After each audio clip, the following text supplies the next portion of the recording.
नमस्कार, आप देख रहे हैं गार्डनिंग एस्थेटिक्स। मैं हूं अनीता दिनेश। मैं पहले भी अपने वीडियोस में बहुत बार बता चुकी हूं, प्रोफेशनली मैं एक आर्टिस्ट हूं, पेंटिंग्स बनाती हूं और मेरा जो सब्जेक्ट है वो शिव और काशी है। इसका मतलब ये है कि मेरा जो इंक्लिनेशन है वो स्पिरिचुअल है और मैं स्पिरिचुअलिटी, माइथोलॉजी, कल्चर इस तरह की चीज़ों में बिलीव करती हूँ।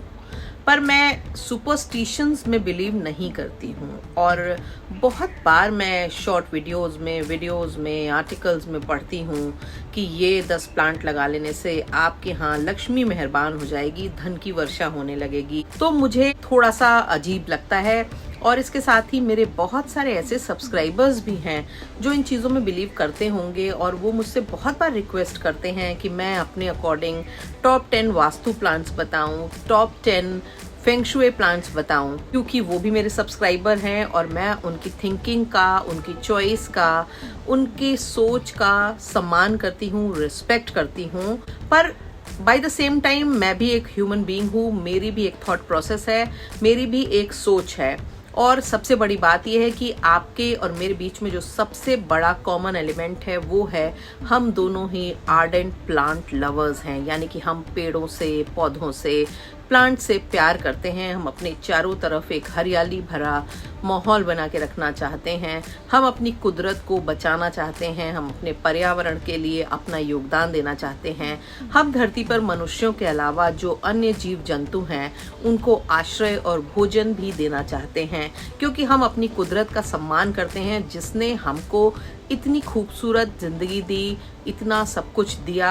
आज हम हैं तो इस मिट्टी से जन्मे हैं, इस मिट्टी की बदौलत ही हैं। वो बात अलग है कि हम जब बढ़ते गए आगे, पढ़ते गए आगे, तो हमने अपनी ज़मीन से, अपने पर्यावरण से, अपनी पृथ्वी से अपना कनेक्ट तोड़ लिया और हम ये भूल गए कि हमारा अस्तित्व इस दुनिया में तभी है जब ये धरती सुरक्षित है।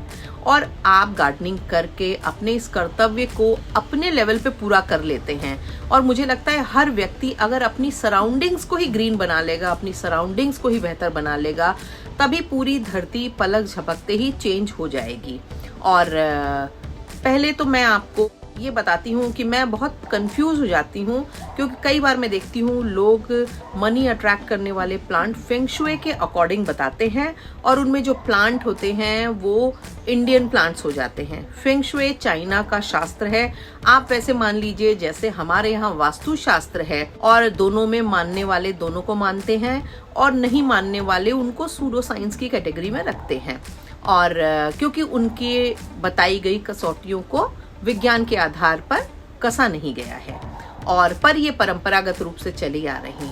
हमारे यहाँ आप वास्तु शास्त्र की जब बात करेंगे तो उसमें जेड प्लांट, लक्ष्मी कमल, इस तरह के प्लांट किस तरह से शामिल हो गए ये मैं नहीं समझ पाती हूँ, क्योंकि वो हमारे यहाँ के नेचुरल प्लांट नहीं है, यानी कि हमारे यहाँ वो वाइल्ड में नहीं पाए जाते हैं। वो बाहर से लाए गए प्लांट हैं जिनको कि लक्ष्मी कमल के नाम से और पैसों की बारिश करने वाले जेड प्लांट के नाम से बेचा जाने लगा। हालांकि जेड प्लांट को लेकर के तो इतनी ज्यादा कंफ्यूजन है और पैसों की बारिश करने वाले जेड प्लांट के नाम से बेचा जाने लगा। हालांकि जेड प्लांट को लेकर के तो इतनी ज्यादा कंफ्यूजन है, बहुत सारे लोग जेड नाम लेते हैं और चुलाकेरिया अफ्रा को बताते हैं, बहुत सारे लोग क्रुसुला ओवाटा को बताते हैं, पर क्रुसुला ओवाटा को पूरी दुनिया में असली जेड प्लांट माना जाता है। और ये प्लांट अफ्रीका के एक प्रोविंस में पाया जाता है और वो हमारे यहाँ हमारे वास्तु शास्त्र में किस तरह से इम्पोर्टेंट हो गया कि उस पे 20 वीडियोस बन गए, 20 आर्टिकल्स लिख गए, और वो हमारे वास्तु शास्त्र का हिस्सा कैसे बना इसकी मुझे जानकारी नहीं है। और रही बात, बहुत सारे ऐसे प्लांट हैं, जैसे कि मैंने एक हिंदी वीडियो देखा था, क्योंकि आग के वृक्ष को अगर आप घर में लगाएंगे तो आपको गाड़ी, बंगला, बैंक बैलेंस मिलेगा।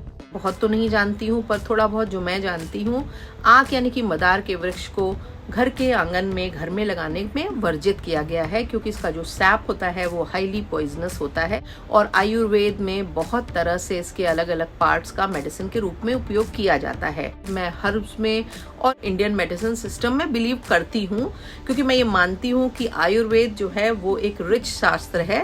हालांकि एलोपैथ में बिलीव करने वाले लोग उसे मानते नहीं हैं, पर बहुत सारी ऐसी हर्ब्स हैं, जड़ी बूटियां हैं जिनके प्रभाव होते हैं और कई के तो बहुत चमत्कारिक भी होते हैं, इसको भी मैं मानती हूँ।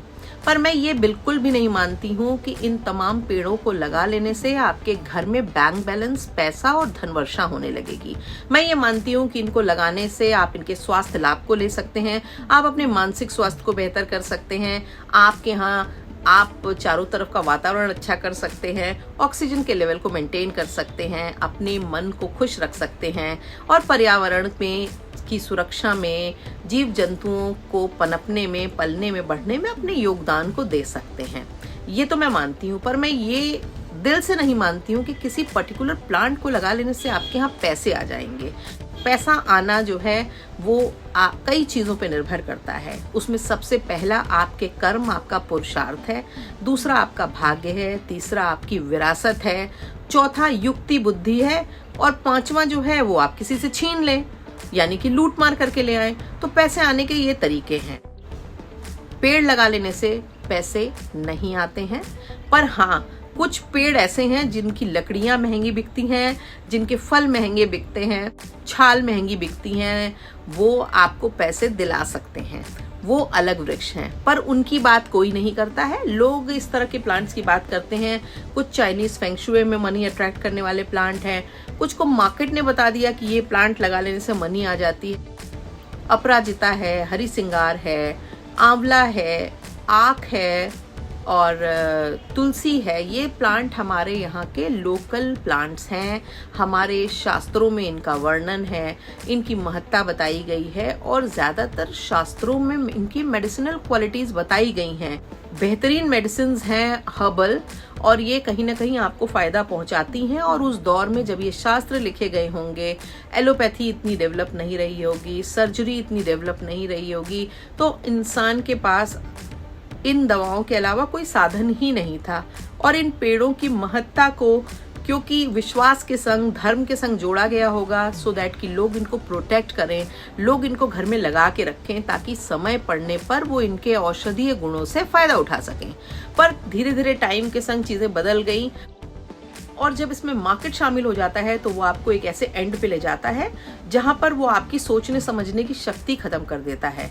और मैं हमेशा ये बात कहती हूँ, मैं देखती हूँ तमाम लोग जो गार्डनिंग की बातें करते हैं वो इस तरह की बातें बताते हैं और उनमें से कई बार काफ़ी चीज़ें गलत भी होती हैं। और बहुत सारे लोग ऐसे हैं जो फेंग शुई के अकॉर्डिंग बताते हैं। तो मैं ये सोचती हूँ कैसे वास्तु शास्त्र वाले प्लांट फेंग शुई में गए और कैसे फेंग शुई वाले प्लांट वास्तु का हिस्सा बन गए, ये भी मैं नहीं समझ पाती हूँ। क्योंकि आज के ज़माने में कोई चीज़ को सही मानने के लिए मॉडर्न रिसर्च के हिसाब से एविडेंस की ज़रूरत है।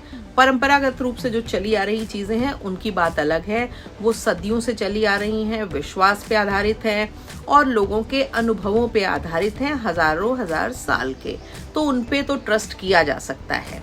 पर आज के ज़माने में इंस्टेंटली कोई बाहर का प्लांट आता है और उसको हमारे कल्चर से जोड़ करके हमको प्रेजेंट कर दिया जाता है, इस चीज़ में मैं बिलीव नहीं करती हूँ।